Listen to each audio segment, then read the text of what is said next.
Senhor presidente, senhoras e senhores senadores, há pouco mais de um mês, o governo federal lançou o Programa de Parceria de Investimentos, o PPI, com 34 projetos de concessão em infraestrutura nas áreas de transporte, energia, saneamento e ainda alguns projetos da área de mineração.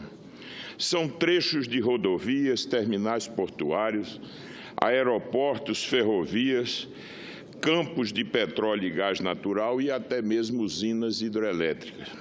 Com o programa, espera-se mitigar riscos regulatórios, oferecer retornos atrativos ao capital privado e dar celeridade aos processos de licenciamento, autorização e atos administrativos que agilizem e viabilizem os empreendimentos. O fortalecimento da segurança jurídica, a estabilidade regulatória e o incentivo à concorrência são princípios essenciais para a ampliação dos investimentos em infraestrutura no país, sobretudo num marco que garanta a participação do setor privado nesses investimentos. Entretanto, senhor presidente, o que considerei estranho é a exclusão de projetos estratégicos para Pernambuco nesse programa, quando estes mesmos projetos já integravam programas de concessões que foram lançados no governo anterior. Na área de transporte, por exemplo, várias obras estruturantes para o nosso estado ficaram ausentes. Inicialmente, destaco o Arco Metropolitano, que tem como objetivo desviar o tráfego de cargas pesadas do trecho urbano da BR-101. A ideia é integrar os polos de Suape e do litoral norte e do oeste metropolitano, sem passar pelo Recife, ligando diretamente o centro automotivo, lá da região da Mata Norte, ao litoral sul e a Suape especificamente. Assim, se evitará o desvio de cargas em detrimento do porto de Suape, principalmente em se tratando da produção automobilística. Essa é uma iniciativa fundamental para melhorar a fluidez dos acessos às indústrias do norte do estado de Pernambuco. Além disso, o Arco Metropolitano contribuirá sensivelmente para a melhoria da mobilidade urbana na região metropolitana do Recife e nos litorais sul e norte, atendendo às áreas de maior densidade e contingente populacionais do estado. Uma outra obra essencial é a extensão da BR-232, principal via de integração entre o litoral e o interior do estado. A sua duplicação entre o município de São Caetano, na região do Agreste, até o distrito de Cruzeiro do Nordeste, no município de Sertânia, gera a oportunidade do surgimento de um novo eixo, de um novo corredor econômico, beneficiando o sertão de Pernambuco, ampliando a atratividade de empreendimentos industriais e comerciais que lá se localizem, concorrendo, portanto, de forma decisiva para a interiorização do desenvolvimento. Finalmente, no setor rodoviário, é primordial oferecer uma melhoria no acesso ao Porto de Suape, na BR-101, em Ipujuca. Esse é um gargalo logístico que tem produzido grandes entraves e que, portanto, reduz a competitividade de Suape. Senhor presidente, senhoras e senhores senadores, esses são investimentos importantes que, pela sua localização e potencial econômico, podem ser extremamente atrativos para a iniciativa privada. Já na área portuária, temos o complexo no Complexo Suape, que é um patrimônio dos pernambucanos. O porto apresenta uma estrutura moderna com grande capacidade, sobretudo pelo seu calado, de receber navios de grande porte. Suape tem grande potencial de expansão. Para isso, é necessário promover novos arrendamentos para terminais nas áreas de grãos, granéis minerais, containers e carga geral.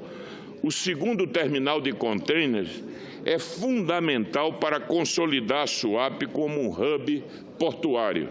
Sua posição privilegiada e infraestrutura o credenciam para ser o principal porto concentrador de cargas do Nordeste.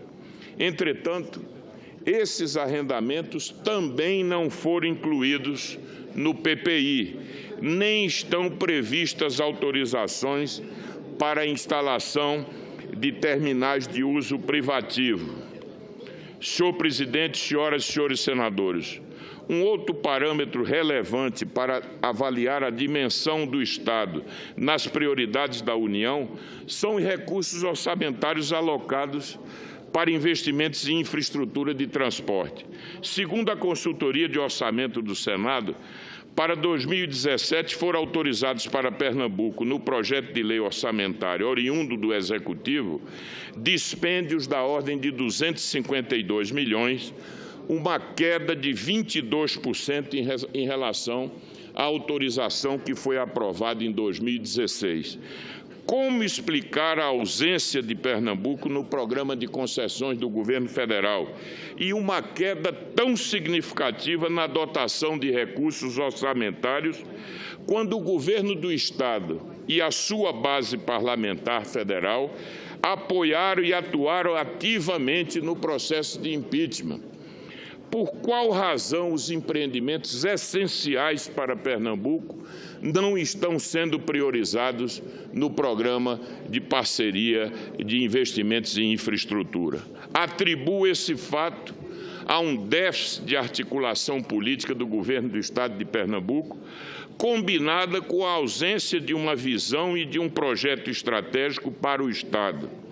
Nesse sentido, senhor presidente, ressalto que não se pode transferir a responsabilidade aos ministros de Pernambuco, aos ilustres ministros de Pernambuco, porque tenho certeza que, pelo espírito público de suas excelências, eles não se furtariam de dar uma colaboração decisiva se tivessem sido instados tempestivamente para poderem ajudar na inclusão desses importantes projetos. Portanto, a responsabilidade recai exclusivamente sobre o governo do Estado de Pernambuco, que não pôde promover de forma tempestiva essa articulação, deixando, portanto, o Estado de Pernambuco ausente do programa de concessões nessa fase.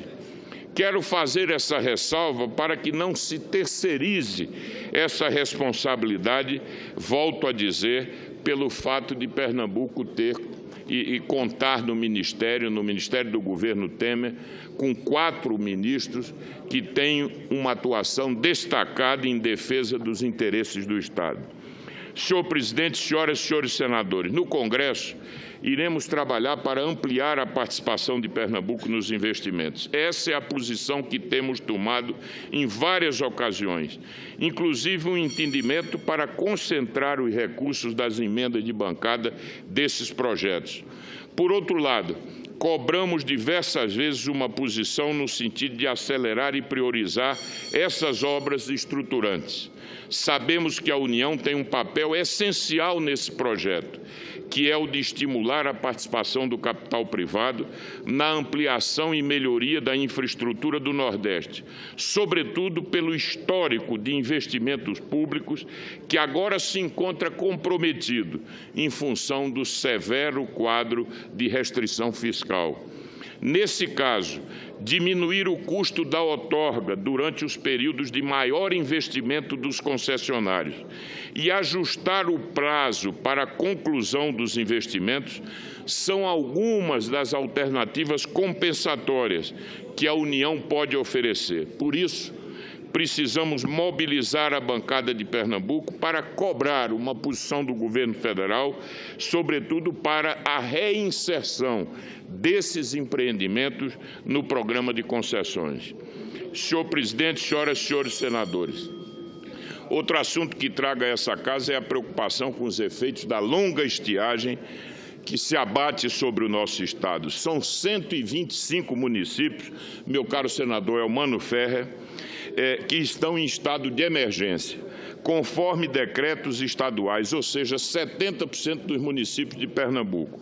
O reconhecimento dessa condição é que os municípios e o estado não têm condições de arcar sozinhos com as consequências da seca, portanto, isso demanda um auxílio complementar da União para as ações de socorro e recuperação. Segundo a Coordenadoria de Defesa Civil lá de Pernambuco, já são cerca de 60 municípios atendidos através de carros-pipas em sua gestão. A situação é mais grave no agreste pernambucano.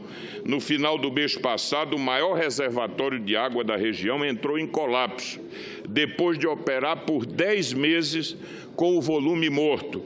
O nível de água na barragem de Jucazinho, no município de Surubim, atingiu algo próximo de zero. E, segundo a Companhia Pernambucana de Saneamento, não oferece mais condições de captação de água para abastecimento humano. Quando operava normalmente, o manancial chegou a atender 15 cidades. Agora, 10 dos 11 municípios atualmente atendidos por Jucazinho receberão água exclusivamente por carro-pipa. Cerca de 200 mil pessoas estão sendo afetadas por essa situação. A cidade de Surubim, que também integra Jucazinho, será atendida por uma antiga adutora de 30 quilômetros de extensão que foi retomada emergencialmente. A adutora do Agreste resolveria o problema da região. A estrutura vai trazer água do Rio São Francisco para atender 68 municípios.